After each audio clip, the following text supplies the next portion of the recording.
ပညာရေးလောကမှာစူးစမ်းတဲ့အခါမှာငါအတွက်ငါရှိတယ်ငါဘဝအတွက်ငါစူးစမ်းတယ်ဆိုတဲ့အရာမျိုးမဟုတ်ဘဲနဲ့ငါမိသားစုငါလူမျိုး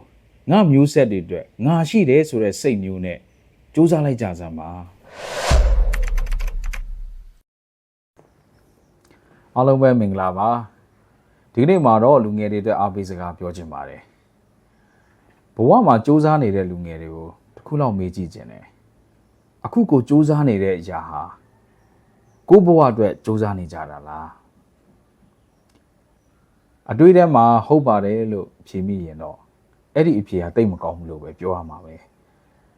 ဒါကိုမြင်တောင်ပြောရမယ်ဆိုရင်ရိုနယ်ဒိုရဲ့တားအကြောင်းကိုပြောချင်ပါတယ်ရိုနယ်ဒိုဂျူနီယာနဲ့ဆိုပါဆိုကျွန်တော်တို့တွေကတက်တူရွယ်သူတွေဖြစ်တယ်ဘောလုံးအကယ်ဒမီကျောင်းတစ်ခုမှာနီးပြတွေလည်းအတူတူအားလုံးအတူတူလေ့ကျင့်တဲ့အချိန်နဲ့အတူတူပဲကျွန်တော်တို့စူးစမ်းနေကြတယ်ဒါဆိုရင်ရိုနယ်ဒိုတားလိုမျိုးကျွန်တော်တို့ဖြစ်လာမှာလားသူတက်ပိုကောင်းလာမှာလားကျွန်တော်တယောက်တည်းအနေနဲ့ဖြေရမယ်ဆိုရင်တော့မထင်ပါဘူးဗျာဘာဖြစ်လို့လဲဆိုတော့သူကရိုနယ်ဒိုရဲ့တားဖြစ်နေလို့ပါပဲရိုနယ်ဒိုကသူ့ရဲ့ငယ်ဘဝမှာကြီးလိုက်မယ်ဆိုရင်ကျွန်တော်အစအဆုံးရုန်းကန်ခဲ့ရတယ်သူဟုတ်တယ်သူ့ရဲ့ background ကျင်သူ့အဖေကလည်းဘောလုံးသမားနာမည်ကြီးတဲ့သူတွေမဟုတ်ဘူးအဲ့တော့သူစူးစမ်းခဲ့အောက်ခြေကနေအခုသူဒီအတိုင်းတောင်ရောက်နေပြီဆိုပါစို့ရိုနယ်ဒိုတားကြတော့အောက်ခြေကနေသူ့အဖေလိုစူးစမ်းစရာမလိုတော့ဘူးလေတွဲလောက်ကနေဖြတ်ပြီးမှသူစူးစမ်းလို့ရပြီသူတက်ကပို့ပြီးမှအောင်မြင်မဲ့ပန်ခင်းတွေကသူ့ကိုစောင့်ကြိုနေမှာအမှန်ပဲအဲ့တော့ဒီမှာကြည့်မယ်ဆိုရင်ရိုနယ်ဒိုတယောက်ရဲ့စူးစမ်းမှုဟာသူ့တဘွားထဲတပဲမဟုတ်ဘူးသူကနေလူဖြစ်လာတဲ့မျိုးဆက်တွေထိသူ့စူးစမ်းမှုဟာတက်ရောက်မှုရှိတာဒါလေးကိုကျွန်တော်တို့မြင်တတ်မယ်ဆိုရင်တော့ကိုယ့်ဘဝအတွက်ကိုစူးစမ်းတယ်ဆိုတဲ့အရာဟာဘောင်းခတ်သွားတယ်လို့ဖြစ်သွားနိုင်ပါတယ်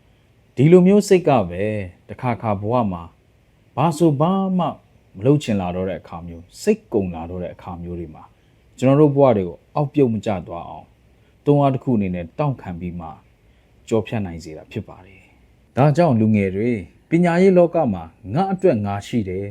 ဆိုတဲ့စိတ်မျိုးနဲ့မဟုတ်ပဲနဲ့ငါလူမျိုးငါမျိုးဆက်တွေအတွက်ငါစူးစမ်းမယ်ငါရှိတယ်ဆိုတဲ့စိတ်မျိုးနဲ့စူးစမ်းလိုက်ကြစမ်းပါ